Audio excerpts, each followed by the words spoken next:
Tuloy pa rin binabaybay ni Bagyong Nando yung karagatan at patuloy pa rin po itong nag-i-intensify. Huli itong namataan sa layong 800 kilometers east of Kasiguran, Aurora. Taglay na nito ngayon yung lakas ng hangin na 100 kilometers per hour malapit sa sentro at bugso ng hangin na umaabot sa 125 kilometers per hour. Ito'y kumikilos pa northwestward sa bilis na 10 kilometers per hour and ngayong araw po yung trough or extension nito ay magdudulot na ng mga kalat-kalat na pag-ulan dito sa silangang bahagi ng Luzon, maging sa silangang bahagi din ng Visayas. Samantala, yung dating si Bagyong Mirasol naman na may international name na Mitag ay huling namataan sa layong 845 kilometers west-northwest ng extreme northern Luzon. Nag-downgrade na rin po ito into a tropical depression and wala na itong epekto sa anumang bahagi ng ating bansa. And bukod po dito sa dalawang weather disturbance na ito, ang southwest monsoon o habagat naman ay patuloy pa rin umiiral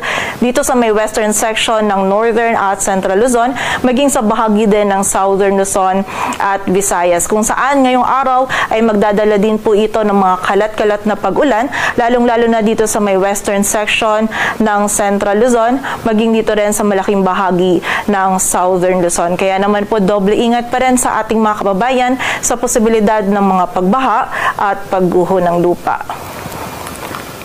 At ayon nga dito sa ating latest forecast track analysis ni Bagyong Nando, generally ito ay kikilos pa northwestward, then west-northwestward patungo dito sa area ng extreme northern Luzon.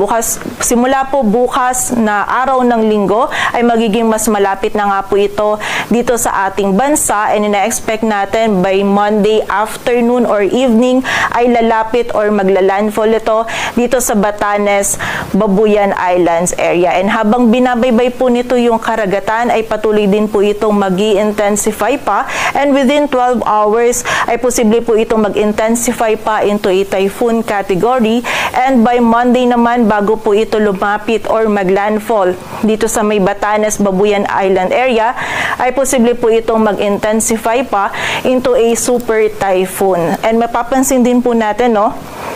itong area natin under shaded yellow circle na malaki po yung sakop ni Bagyong Nando. Kaya kailangan po natin i-consider kahit po dito siya sa area ng extreme northern Luzon and na-expect na lalapit or maglalandfall ay dahil nga po malaki yung sakop nito, yung buong area po ng northern Luzon maging yung ilang bahagi po ng central Luzon ay makakaranas po ng mga malalakas na hangin and also ng mga malalakas na pag-ulan na dala po nito. So paalala po sa ating mga kababayan